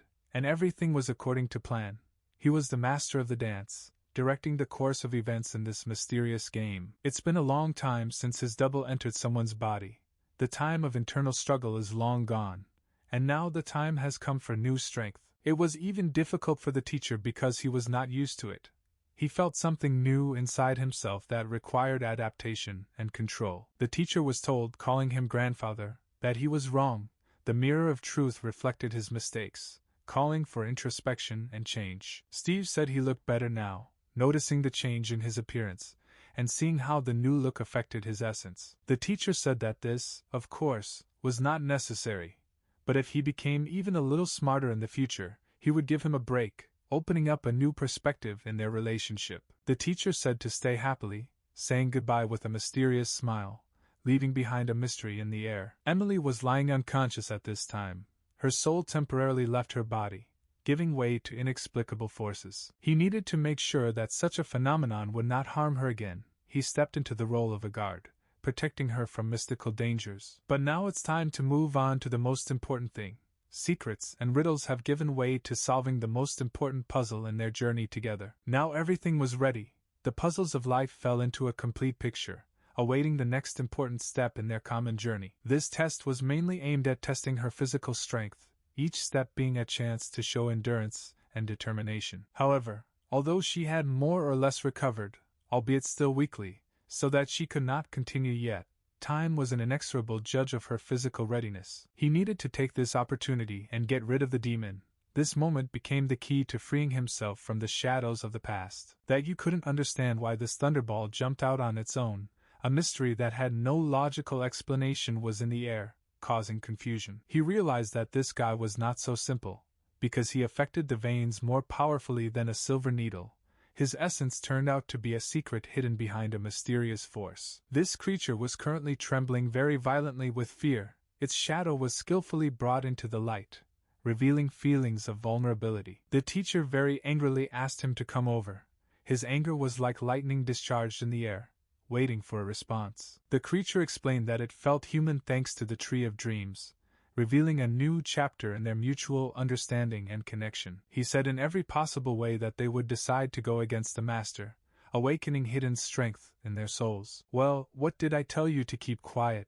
Because I didn't ask him either, as if abstaining from questions was part of a secret strategy. In the sunset twilight, Steve asked the question of whether the mysterious creature noticed those invisible points that he accidentally marked on the girl's body. The creature asked what this terrifying work of art was. The teacher, looking sternly at his subordinate, instructed him on the shooting range, asserting that he must wield a weapon with incredible accuracy, aiming and hitting each designated point. The being, full of determination, has already begun the task, taking action with the confidence of one who knows that every step leads to an inevitable result. The teacher at that moment remembered how awkwardly he touched Christian's chest, the sensation of which excited his consciousness and forced him to reconsider his behavior. The creature admired and said that the teacher had come up with a great plan, expressing his recognition of his strategic skills and ingenuity. Emily began to experience mysterious changes, as if something inexplicable was emerging in her life, intertwined with secrets and exciting events. The present premonition was that she was capable of exploding the water, creating images of untold possibilities in which the jets became gusts of unexpected changes. Steve appealed to remain calm, emphasizing the importance of maintaining composure in a situation that could cause panic. The teacher asserted with confidence that everything would work out, because he was present here, ready to support and ensure success in unknown events. With tenacity, he will direct all his efforts to prevent its explosion, striving to contain the incredible forces that threatened to be unleashed. However, from the expression on the girl's face, It was clearly evident that she was on the verge of an explosion, and could burst out with indefinite energy at any moment. However, after a few seconds everything stabilized, and Emily returned to normal. At the end of the events, the teacher only added the last chord, wishing sweet dreams. At that moment he became a guide to the world of tender and serene dreams. At this time, the teacher collided with Christian, their gazes crossed, creating a moment full of unspeakable tension and unspoken questions. He felt angry because Steve insisted that they would finish in half an hour, and it was today that he finally drove him crazy. The teacher suggested a deeper conversation, believing that after this test it was time to free the girl from the tower, because serious issues require careful consideration. The guy did not share the teacher's opinion, arguing that it was generally accepted that each test subject must complete many more levels before he was allowed to leave the tower. Christian's face changed sharply. A wind of change passed across the surface of his soul, leaving traces of misunderstanding and possible changes. Something incomprehensible was happening to him. Mysterious forces were working within him, causing mysterious changes that defied easy explanation. He noticed that the teacher was spurring him on again, saying words that provoked his reaction, creating an atmosphere of tension and anticipation around him. Steve suggested that if they were not brothers, then they should at least set an example for each other, challenging each other to a duel with their looks and words. The teacher lay holding the stem of 7 dreams in his hands. He possessed magical power capable of penetrating the secret corners of consciousness and telling his stories. It turned out that this stem was not just an object, but a living one, possessing its own essence, ready to reveal its secrets before the surprised gaze of the teacher. At that moment, Emily opened her eyes, awakening from an unknown dream, where creatures, dream stems and mysterious events were fused into one mysterious whole. She suspected that she had lost consciousness, emerging from the mysterious darkness where dreams and reality were intertwined in an unsteady perception. The girl, named Lesh, could not understand how it happened that the lightning disappeared. They dissolved in the invisible element, leaving her in amazement and misunderstanding. Among other things, her clothes were magically missing, disappearing like shadows before dawn, leaving the girl completely alone and embarrassed. Christian said she had just woken up and insisted she needed to get up quickly, emphasizing the urgency of the situation. He greeted her, informing her that she had successfully passed the second test, and emphasized that she was now free and ready to move forward, walking along the path of unknown adventures. She asked if she needed to take any more actions, given that there were still 3 levels ahead of her, showing readiness for further tests. Christian stated that he is the owner of the test tower, and has the right to do as he pleases. At the moment he is terribly sleepy, so the 3rd level was cancelled. Of course, Emily was shocked when faced with Christian's unexpected announcement about the cancellation of the 3rd level, and her eyes reflected bewilderment and surprise. Christian advised her not to resent her and simply enjoy her freedom, inviting her to forget about past trials and embrace the present moment. She then asked about the awards, beginning to wonder if the guy was lying to her, and there was a note of disbelief and rejection in her voice. Christina could not understand why this couple was so difficult, and in her thoughts there was bewilderment at the mysterious dynamics of their relationship. Then Emily used spiritual power, unlocking the flow of energy in herself, which she directed to solve secret riddles and tests. Christian announced that this was her reward for the 2nd level of the elemental ability called Celestial Thunder, revealing to her new facets of her potential. The girl's eyes lit up with a bright light. Having discovered this ability in herself, she found the key to the long-awaited secrets of her own strength. Emily asked Christian if he meant level 21 elemental energy, expressing her interest in understanding his words more deeply. After this question, her eyes flashed again, expressing obvious excitement and desire to unravel the mysteries that were opening up before her. He replied that she was absolutely right, but warned that it was too early to rejoice, since even with elemental power of this level, her cultivation did not reach level 21. The girl was aware of the difficulty, but she decided to do everything possible to become stronger, directing her determination towards the path of developing and strengthening her strength. Leaving the place, she felt deep joy, knowing that she would now be able to move further along her spiritual path, filled with experience and strength. When she finally emerged from the tower, filled with determination, she decided to try out her new abilities, testing them out and immersing herself in the world of her own power. At that time, she had a charge of 99%, and she was ready to use this energy for the benefit of her spiritual development and the trials that lay ahead of her. Now, among other things, she discovered that she was able to jump very high, adding another exciting feature to her new abilities. Realizing that she now had broad horizons open to her, she decided to try many new things, and an exciting feeling of freedom and possibility began to ring in her heart. It is unclear for what reason, but an energy flash began to destroy the forest around, an unexpected force that could not be controlled, freeing itself from her inner world. Christian asked her to stop the destruction, showing concern and desire to prevent further damage around. Steve noticed that he was already very old and advised him to stop worrying about young people, arguing that such stress could harm his health. The teacher said that next time he would ask to bring him good seedlings, emphasizing the importance of restoring nature after the events that had occurred. After these words, the peasant agreed that the teacher was right and suggested that he take his student and leave, since he really wanted to sleep. Christian warned that they were invisible, and he felt that the teacher could pose a danger to them by expressing concern and uncertainty about their safety. Christian stated that he would go ahead and hoped that when they met the teacher, he would be alive and safe. Not far away, he suddenly clenched his fist in anger, expressing his indignation or irritation that had awakened within him. It turned out that in his hand he was holding the very stem that became a symbol of mysterious forces and unexpected events in their lives. And once again repeating the words that he hoped that the teacher was still alive, Christian headed forward, maintaining a shadow of invisibility, as if in search of answers and resolution. Emily continued her joy at her new abilities, enjoying the opportunity to explore her powers and gain control over her incredible abilities. At this time, she noticed a teacher nearby and asked if he had come for her, expressing anticipation and hope for further instructions. With a smile, he asked if she was satisfied with what she received in the gloomy Tower of Trials, where every corner screamed of mysterious secrets and unknown destinies. With joy in her eyes, Emily was delighted to learn that it was he who had personally asked to organize this exciting event,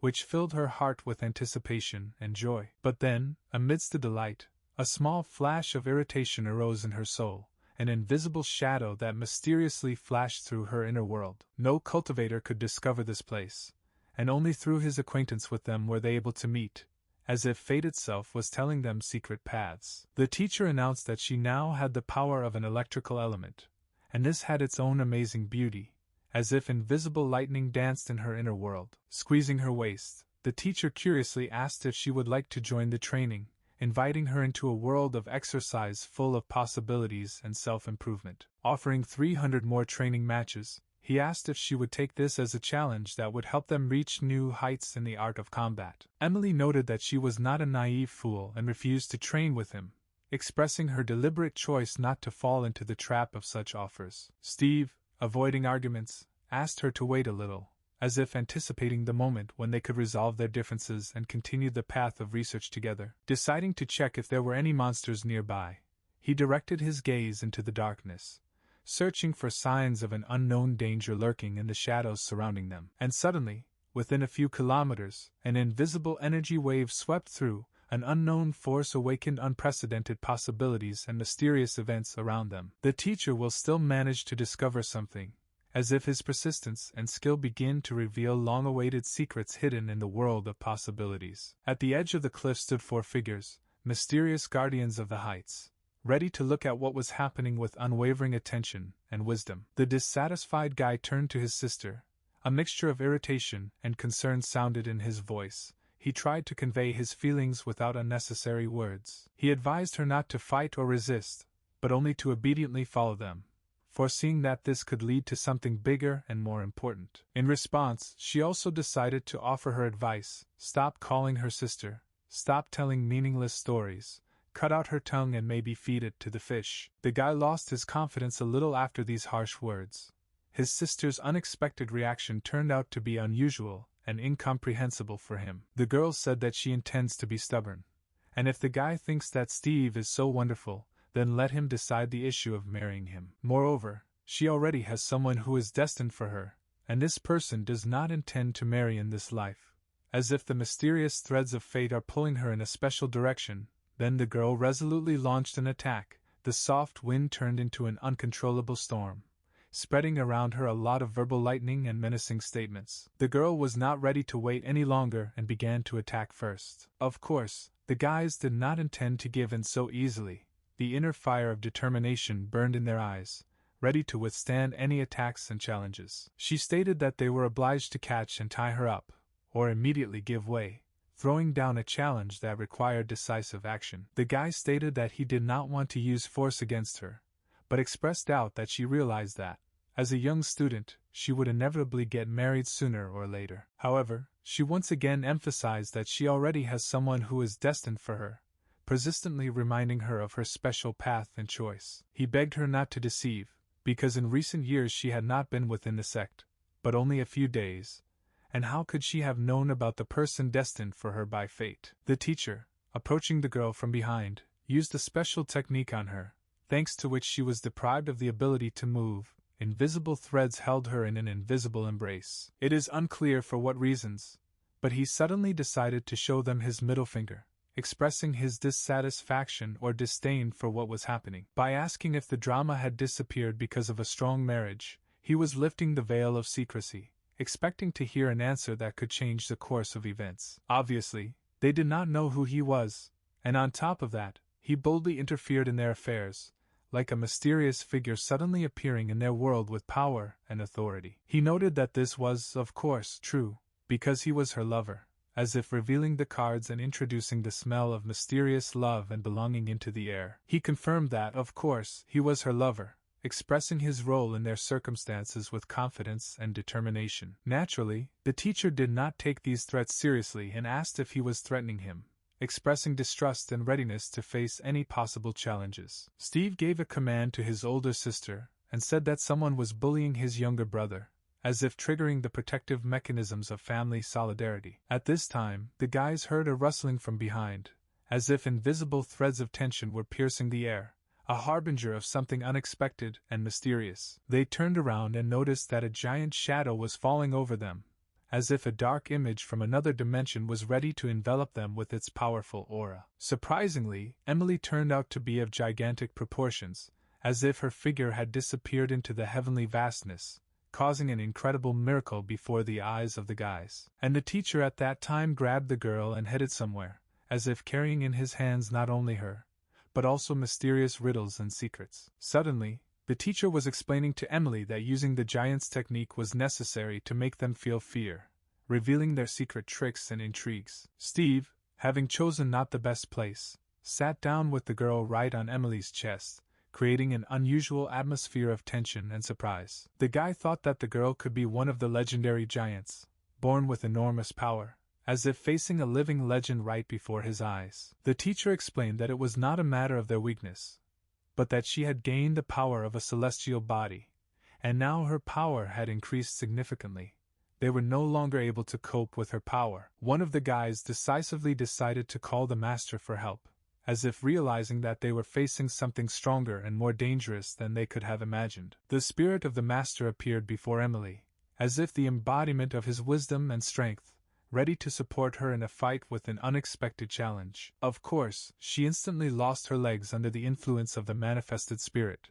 The powerful force of its presence undermined her stability. The teacher and the girl now had to not fall at this moment, supported by mysterious energy, ready to resist the whirlwind of change. Without a doubt, the master was furious, because they offended his students, causing in him irreconcilable indignation and readiness to defend his charges. Emily admitted that she was unable to defeat this ghostly old man, facing a force that she could not appreciate or understand. After this, she began to gradually return to her normal size, going through a mysterious transformation that ended as mysteriously as it began. The teacher recalled that today youth society adheres to combat etiquette, emphasizing the importance of observing rules and norms in combat practices. The master recognized in the teacher the one he was looking for, because he was a member of their family, revealing the secret that connected their destinies. But Steve didn't really listen to him and instantly cast a spell, causing an explosion right in front of his face, demonstrating his determination and strength. The guy begged not to make meaningless speeches and to return to where he came from, trying to end the useless confrontation and resolve the conflict. Emily asked what to do with Grace. She was faced with an unexpected dilemma that required an important decision and advice. At this time, the teacher only stared into the distance. His gaze pierced the secrets of time and space, leaving the moment in a spiral of the unknown. Steve noted that she has also accomplished a lot and continues to strive for excellence, so it's okay to take her along while recognizing her accomplishments and potential. At this time, four suspicious people stood and looked carefully in some direction, secret observers, waiting for their moment. At the entrance to the unknown knowledge, many people crowded.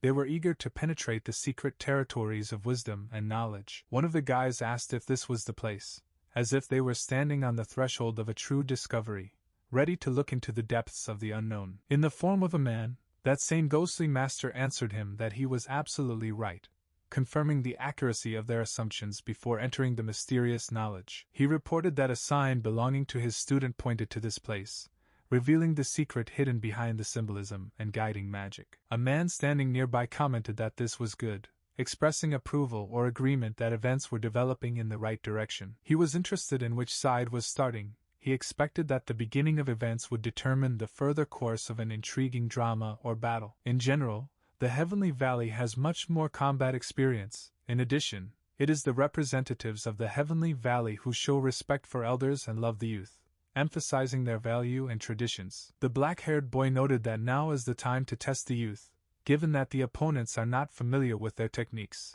and the chances of success become higher, raising morale and motivation. The two boys asked the elder if he had any thoughts regarding this artifact, opening up a dialogue about the mysterious object and its possible significance. At this time, the teacher was rushing somewhere very quickly, rushing forward to carry out an important assignment, or take part in a decisive event. And in just a split second he was practically in front of a crowd of people, rapidly approaching events that required his intervention. He suddenly began shouting for them to pay attention to himself, urging them to turn their gaze to what he considered important or significant. He was furious because they were doing it right here. Emily resolutely intervened, trying to prevent possible troubles, so that he would not lose his temper and bring unnecessary storms into their peace. When she started to lead him in a direction, his face showed displeasure, as if he didn't agree with the current direction she was pointing him. She expressed surprise. The teacher seemed to have lost his mind, not noticing how the big men had gathered together, forming an inconspicuous crowd. Emily was aware of his strength, but despite this, she couldn't help but wonder if he could really handle such an impressive number of enemies, since the task seemed enormous. Emily sternly instructed him, "Don't risk going overboard if you can't defeat them. It's important to think about how to solve this problem now." At that moment, Emily noticed that some kind of whistle was tense around her, as if a harbinger of something unusual. It was at this time that Grace rushed towards them, creating a whirlwind of events around her, and ending the tense moment with a whistle in an unexpected turn. This appearance was truly spectacular, a moment out of a movie, causing hearts to skip a beat and attention to focus on the mysterious appearance of Grace. He noted with joy that his little sister had finally appeared, bringing a fresh perspective and positive excitement to their proceedings. There was a noticeable lack of joy in her mood. It was clear from her appearance that she was furious, and was ready to tear to pieces anyone who stood in her way. Emily resolutely started running, because she warned that it was time to hurry up and resolve all issues right here and now. At this moment, the teacher could not understand why she got involved in this, because these were personal affairs of each of them, which did not require his intervention. The girls said that they too were approached for revenge, creating a general feeling of vague threat and unrest in their society. Steve couldn't understand how it was that she didn't realize her own strengths and capabilities. At this time, students who came from him approached them, introducing even more mystery and misunderstanding into the atmosphere. Albert asked what the teacher's plans were, and what he was going to do in this situation. He began to explain that he was trying to avoid unnecessary problems, but there was a group of chickens that needed to be put in place. However, they should not care. Logan stated that they really didn't care and that everyone would be able to resolve this situation without undue complications. The teacher replied that then she would leave it on their shoulders, leaving the students to solve the situation on their own. Grace continued to insisting that they would undoubtedly pay for this, as if anticipating the coming consequences. Having avoided marriage, she clearly expressed her opposition, warning that in case of any problems they should not interfere in her affairs. The guy reassured his sister, saying that she had nothing to worry about, because no one was going to run away. The master noticed that returning was in her own interests, saying this as if revealing part of the secret that could influence her decision. Grace stated that she refused to return, as if to reinforce her decision to remain independent and free. At this time, people around were all discussing this situation, creating a storm of gossip and opinions in the air. The guy was clearly annoyed by this, because there was noisy conversations around him, causing his indignation. There was a heated conversation all around, but the conversations concerned only Steve, creating the feeling that the whole world depended on his deeds and actions. Memories of a tragic loss surfaced in his mind. His teacher, brother and sister had all died due to the Hahuan technique, leaving an irreparable void. He was in cahoots with his uncle, he knew the whole truth, and together they kept secrets related to the past of the teacher and family. You really found yourself in the middle of a cruel technique. The guy fixed his gaze on her, asking if she swears that she will not return. Concern and hope for her honest promise were visible in his eyes. He declared that she belonged entirely to Steve, body and soul, confirming his commitment and acceptance of her choice. After speaking, she clenched her sword even tighter, as if preparing for an inevitable test. The guy announced that the moment had come when it was time for her to return to him, as if emphasizing the inevitability of this decision. The girl replied that in this case, let them return on their own, expressing their independence and determination to maintain freedom of choice. Then he was ready for battle, impressive with his determination and willingness to defend his beliefs. At this time, people noticed something in the sky. An unknown object attracted their attention and created a mystery in the air. Grace noted that this was the result of what he taught her, expressing recognition of the ability to apply the acquired knowledge in a real situation. At this time, the sword was practically in front of the guy's eyes, creating tension and anticipating a possible collision. This applies to that technique, to what he taught her.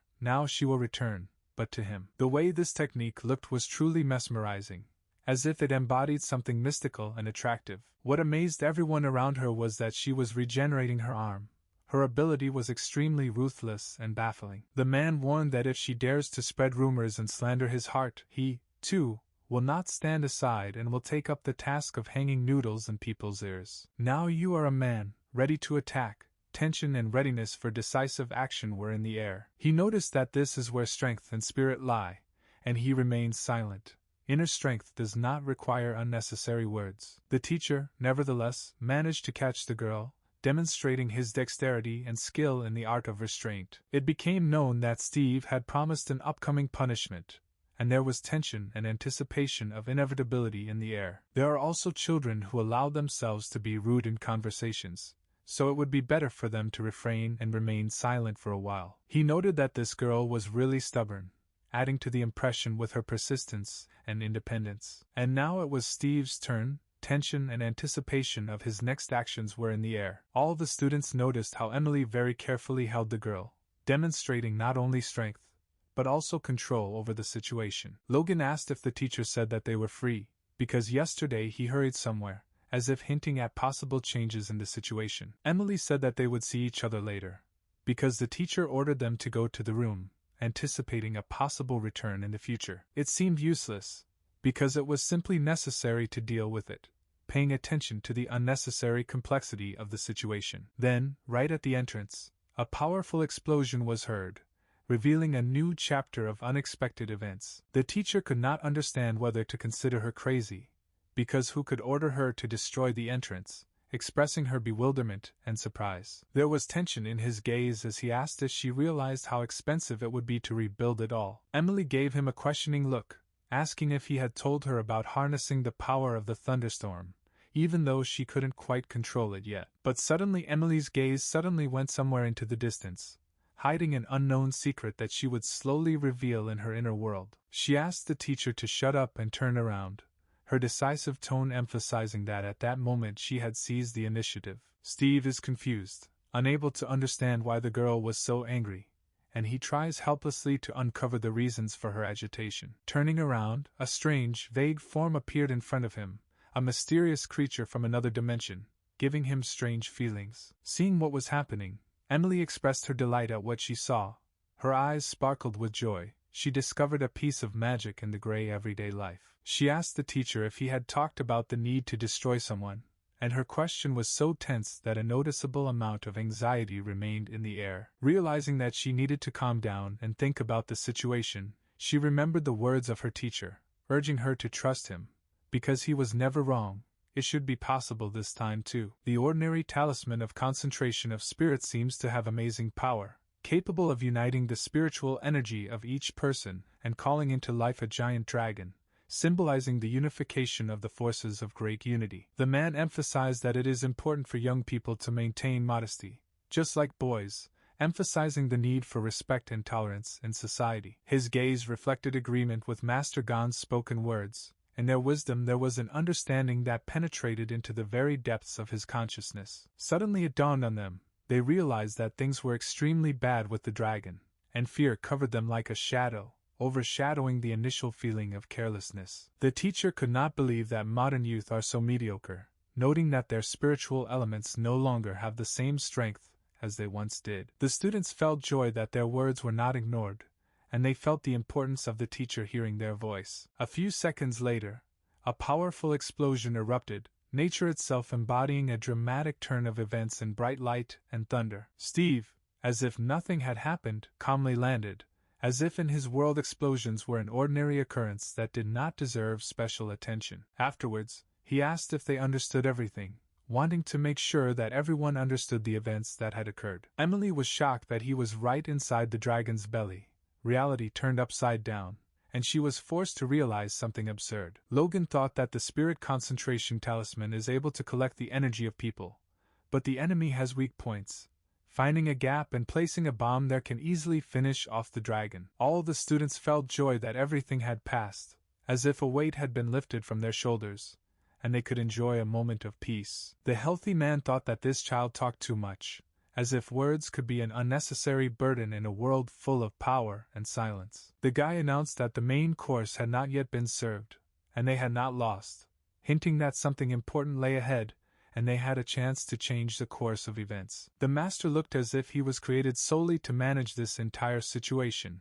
His mastery of the situation was inherent in his essence. At this time, Steve cheerfully imitated the master, putting a dose of mockery into every movement, creating a comic atmosphere in a serious environment. He then said that learning continues and nothing stops. All the students were really delighted with the teacher, and said that he was the cutest. Amelia realized that she really didn't need to learn anything, because this Steve, and her sister, and her brothers, they were everything to her. The teacher could not understand what kind of performance the students gave him. At this time, the master prepared to fight Steve in order to show him who is stronger here. But he just laughed because he is familiar with this technique. He knows what he is going to do. Then some kind of dome appeared around Steve.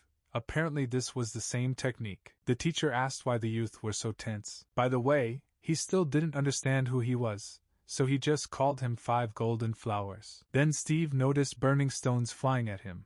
He had to do something. The teacher asked the master not to hide and come out. He said that if he didn't come out, his stone football would hurt him. He presented himself as an extremely understanding person, as if emphasizing his willingness to empathize and understand others. It actually worked, and Steve was able to strike the master, finding a vulnerability in his defense. It also, moreover, amazed his subordinates, further emphasizing his skill and superiority in battle. After this, the dome immediately began to collapse, a response to the strength and skill displayed by Steve. Now the guy realized that he no longer had anything to be proud of, expressing his understanding of his defeat and failure. Realizing that the man was generous, he decided not to kill him, showing leniency and mercy. But he needs to search his soul to find out if he will last to the end. It all depends on his luck. The guy screamed with all his might to help the master, as if fear and anxiety had taken over him, and he was looking for protection. At this time, the teacher's gaze became cold-blooded and murderous,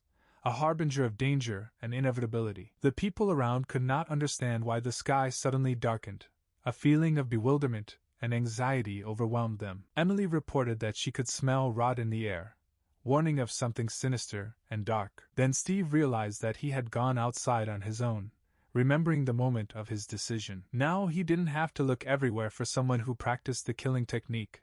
Relief let him go. A short old man with a face dotted with wrinkles, which reflected a rich history, descended to the people. His eyes emitted a bright radiance, like soft moonlight, and grace was noticeable in his every movement, as if he were the guardian of ancient secrets that carried the breath of nature. He called them his reckless children and asked who dared to look at the elder, demanding an answer for their insolence. The man then decided to use the spiritual chain, turning to higher powers for support and wisdom. In addition, the guy managed to say that the elder is the most powerful, emphasizing the outstanding strength and authority of the elder. He was sure that Steve's soul would disintegrate instantly, anticipating the inevitable impact of the spiritual chain. But the teacher laughed at that time, because he thought they were very funny, as if mocking their fears and insecurities. So, in addition, the teacher asked to look at these wretched chains.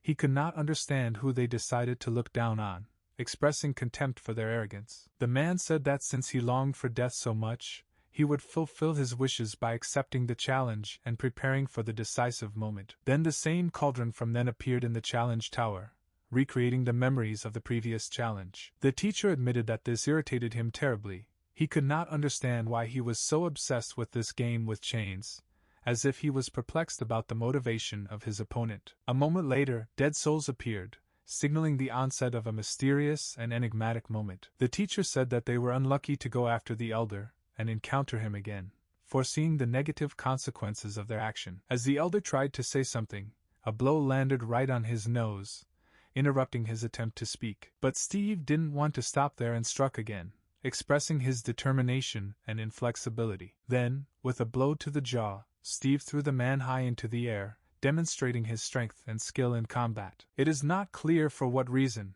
but the man thought it was magnificent, and called the guy amazing, recognizing his skill in martial arts. He said that his cultivation degree allowed him to resist the snake tripod, calling Steve a true talent, expressing recognition of his unique skills. It is unclear for what reason the man suddenly disappeared, adding mystery to what was happening. The teacher realized that he was still hiding the teleportation device, revealing the secret of their meeting. When Steve turned around, he saw almost all the people present being pulled into this cauldron, testifying to the influence of his magic. The man said that they would be honored, and when he regained his strength, he would destroy Steve, challenging him and expressing his confidence in victory. Of course, the teacher did not take these words seriously, rejecting the threats and demonstrating his confidence in his strength. But he couldn't understand how a person like him could be destroyed by such sophisticated technology, doubting the threat was real. It just so happened that he knew another excellent technique,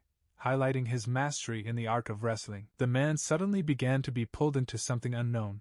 He became a victim of the mysterious forces of the teacher's art. A moment later he found himself in some place unknown to him, chained, faced with a mysterious movement. Of course, he was furious with the guy, expressing his indignation and dissatisfaction with what had happened. Steve asked if he had woken up yet, showing concern for his condition after the teleportation. Then, with a wave of his finger, he beckoned the man towards him, demonstrating his power and control. Steve asked if he was comfortable here and said that he would allow him to die before his suffering began, expressing his merciful willingness. He then put on an innocent expression, playing at masquerade and hiding his true intentions. The elder asked what he was going to do and asked if he knew who was behind him, as if probing his intentions and solving the mystery of his support. He began to say that even if the guy had heard of someone, he would not understand how influential the sect was before the eras and the current ruler, as if revealing to him the secrets and history of the power of the elders. Everyone has heard about Emperor Wen,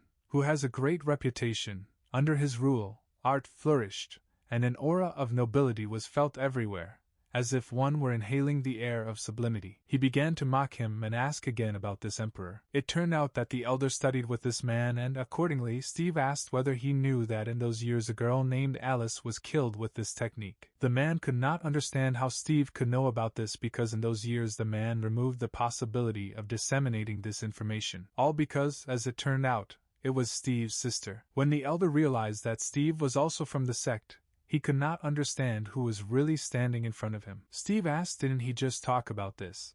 As it turned out that the emperor was him. Of course, the elder could not believe it. No one in the world would dare to call the emperor by name. He had not heard this name for a long time. He recalled how the emperor told him that the meridians and cultivations were destroyed, and asked whether he would let him live. That night he killed many, and killing again would only hurt his heart, and Alice wouldn't want that. The guy said that he could only promise his father that he would leave his dog's life, but only for a while. He asked him to pull himself together, and said that the teacher would send him so far away that he would never see him again. At this time, the guy's gaze was very angry and furious. The elder could not believe it because he was sure that they had died then. Steve said it was because of his teacher that he allowed him to live to see this day. The elder really still couldn't believe what was happening. Steve said that he would undergo a soul cleansing. He would let him feel all this pain. He decided to rid his eyes of this. It had been 500 years since his sister was killed, and today was the day her death was finally avenged, as eternal debt and family memories shifted the power of time. On the second day, the teacher simply wandered aimlessly, as if following an invisible path that only he knew, arousing curiosity and a secret feeling of admiration among the students. At some point, he suddenly felt as if the air was filled with something invisible, forcing him to slow down and listen carefully to the mysterious vibrations around him. They shouted to Steve that they had come to save him, and at that moment his heart sounded like a loud drum beat, suddenly filling the air with an incredible feeling of salvation. And suddenly there was a loud explosion, causing the world around to freeze in deafening silence, as if time had stopped, looking questioningly at Steve. Of course, the teacher flared up with anger, not understanding who dared to save with an explosion, and genuine bewilderment flashed in his eyes, as if he had witnessed a mysterious plot. As it turned out, it was the teacher's son who believed that Steve's destruction of the enemy was good, and a proud statement flashed in his eyes, like a prophetic dream coming true. Passionately heated, Steve said in rage that if the teacher's son does not stop blowing up everything around him, he himself will become a living explosion, leaving him bewildered and warning him of the consequences. But at the moment the guy said that he had brought two important things and offered to look at them.